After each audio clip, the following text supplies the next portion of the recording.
خدا نے کائنات میں کسی بھی چیز کو بغیر مقصد کے خلق نہیں کیا، کیونکہ جو خالق ہے وہ حکمت والا، عدالت والا، شعور کو جو پیدا کرتا ہو اس کا اپنا کیا مقام ہوگا۔ یہ جو دنیا اور دنیا کی تعلیمات جو ہیں، ویسٹرن فلسفی جو ہے، اور جو آج تک جو ہے وہ یونیورسٹیز اور اسکولوں میں جو پڑھائی جاتی ہے کہ دنیا خود بخود بن گئی، دنیا بس ایک دھماکے سے بن گئی اور اس کا کوئی خالق نہیں ہے، پہلے انسان بندر تھا، پھر جو ہے وہ ہلکے ہلکے ہلکے ٹریول کرتا ہوا انسان بنا ہے، جبکہ خود وہ اپنے اس نظریے کے مقابلے میں پریشان ہے اور ان کا اپنا یہی نظریہ رد ہوتا ہوا نظر آتا ہے۔ کیونکہ جب آپ کائنات کے نظام کو دیکھتے ہیں تو وہ اتنا دقیق ہے، وہ اتنا مینیج ہوا ہے کہ اس کی ظرافیت، اس کی لطافت یہ بتاتی ہے کہ اس کو خلق کرنے والا کیسا ناظم ہوگا۔ بھی خود بخود خلق نہیں ہو گئی، اسے کسی نے خلق کیا ہے، اور جس نے خلق کیا ہے وہ بہت عمیق ہے کہ جو چیزوں کو اتنی ڈیٹیل میں جانتا ہے۔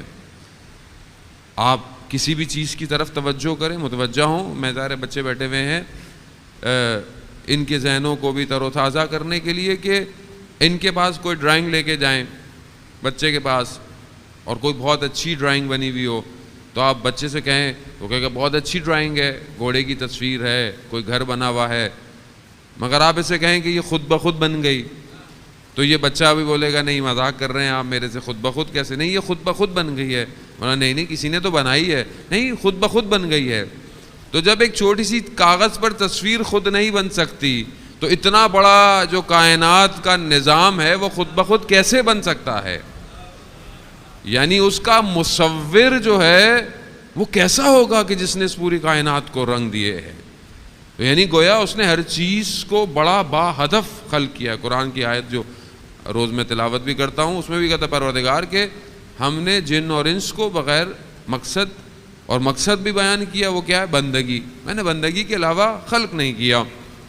عزیزان محترم، مگر جب انسان کو خلق کیا تو میں نے پہلے بھی چند دنوں میں آپ کی خدمت میں آیات اور روایات پیش کی کہ اس کے وجود میں پروردگار نے ان خصلتوں کو، جب مومن کو خلق کیا تو کافر کی خصلتیں بھی رکھیں، جب کافر کو خلق کیا تو مومن کی خصلتیں بھی رکھیں، اور ان دونوں کو ملا کر دنیا میں بھیج دیا۔ اب یہ دونوں جڑے جڑے چل رہے ہیں، اب اس کو جدا کرنے کے لیے پروردگار قرآن کا سہارا لیتے ہوئے پروردگار قرآن میں کہتا ہے کہ میں نے اپنے رسول کو بھیجا جو ان کو کافر کو الگ کرے اور اسلام کو الگ کرے، مسلمانوں کو۔ ہر نبی جو آیا وہ اسلام لے کر آیا، ہر نبی اپنے دور کا، اور یہ سلسلہ چلتا رہا، اور ہر نبی نے کتاب لے کر آیا، صحوف لے کر آئے، جو اللہ کے آسمانی کتابیں تھیں، اللہ کی طرف سے صحوف تھے وہ لے کر آئے۔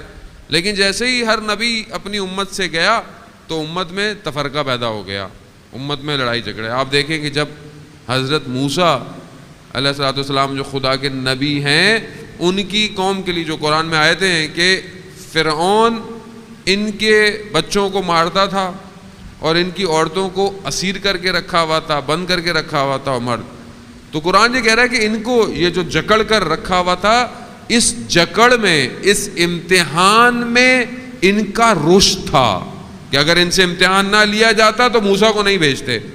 یعنی جب ان کے اوپر یہ امتحان پڑا تو انہوں نے خدا کی بارگاہ میں، اپنے پروردگار کی بارگاہ میں، یا جس طاقت کو مانتے تھے کہ ہمیں نجات دے، اب جب امتحان پڑا تو پروردگار نے نبی کو بھیجا، اور نبی نے آ کر ان کو نجات دی فرعون سے۔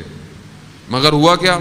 جب نبی نے نجات دی اور نبی نے ان کو معجزے تک دکھائے اور اپنے سامنے دریائے نیل سے نکالا، یعنی حتیٰ دریائے نیل کے بالکل صاف ایسا ہوا کہ جو چلنے کی جگہیں تھیں وہ بھی خشک ہو گئیں، اور یہ ایسی قومیں تھیں، بعض جگہوں میں بیان ہے یہ کہتے تھے کہ 12 راستے بھی ان کے، وہ کہتے تھے ہم برابر والوں کو دیکھنا چاہتے ہیں۔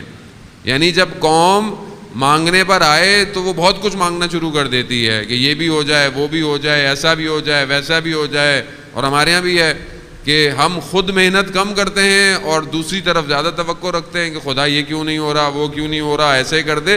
بھائی دنیا کے تقاضے اسباب رکھے اس لیے گئے ہیں کہ آپ ان پر عمل کریں تو پھر یہ نظام چلے گا دنیا کا، اسباب پر ہے نظام کائنات کا۔ نہیں میں نے تو مولانا صاحب منت مانی تھی، میری کیوں نہیں پوری ہوئی، اس کی پوری ہو گئی۔ بھائی منت کے ساتھ تھوڑی منت سماجت بھی کرنی پڑتی ہے، تھوڑا ہلنا جلنا بھی پڑتا ہے، تو اللہ بھی دیکھتا ہے ہاں میں اس کی منتوں کو پورا کر لوں۔ اور ویسے بھی معذرت کے ساتھ میں کو منت ماننے کے خلاف نہیں ہوں، میں بھی بہت منت مانتا ہوں، اور آپ کو بہتر طریقے سے جو تعلیمات ہیں وہ بھی سکھا دوں گا چند دنوں میں کہ کون کون سی منت مانی جائے۔ لیکن ہم نے اپنے ائمہ کو یا میں یوں کہوں گا صرف حضرت عباس کو خاص طور پہ ہم نے کیوں رکھا ہوا ہے؟ منت ماننے کے لیے۔ وہاں علم پہ جاتے ہیں اور جانا چاہیے، علم تشبیہ ہے حضرت عباس کے علم کی، لیکن حضرت عباس سے ہم جا کے کیا کرتے ہیں؟ میری منت پوری ہو جائے۔ عزیزان محترم ان کے ہاں کمی نہیں ہے، ان کے ہاں کوئی بھی آیا خالی ہاتھ نہیں گیا ہے، حتیٰ جس نے نہیں بھی مانگا اسے بھی عطا کیا ہے انہوں نے، کیوں کریم ہے۔ لیکن ہمارے بھی تو تقاضے بنتے ہیں ان سے یا نہیں؟ خب میں جو کہوں ساری زندگی، یعنی واقعاً ساری زندگی میں اپنے آپ کو کہتا ہوں کہ میرا نام میرے والدین نے نصرت عباس رکھا، یعنی حضرت عباس کی نصرت، حضرت عباس کی کامیاب، میں تو ساری زندگی حضرت عباس کا محتاج ہوں، یعنی وہ حضرت عباس کہ جس نے مجھے کامیابی عطا کی۔ اور جب بھی میں مولا کے غازی عباس کے جب حرم میں جاتا ہوں تو یہی یاد رکھتا ہوں کہ مولا میری آپ ہی نے بچانا اور عزت رکھنی ہے کہ میرے نام کے ساتھ آپ کا نام جڑا ہوا ہے۔ اللہم صلی علی محمد والے۔ لیکن ظاہر ہے وہاں سے بھی تو آئے گا تقاضا کہ بھائی اگر میرے نام سے تمہیں فائدہ ہو رہا ہے تو پھر وہ سیرت پہ بھی تو چلو جو میری سیرت تھی، میں نے اپنے امام کی اطاعت کی تو تم بھی تو اپنے امام کی اطاعت کرو دنیا میں، تو وہاں سے بھی تقاضا آئے گا۔ تو مجھے بھی کچھ کرنا ہے۔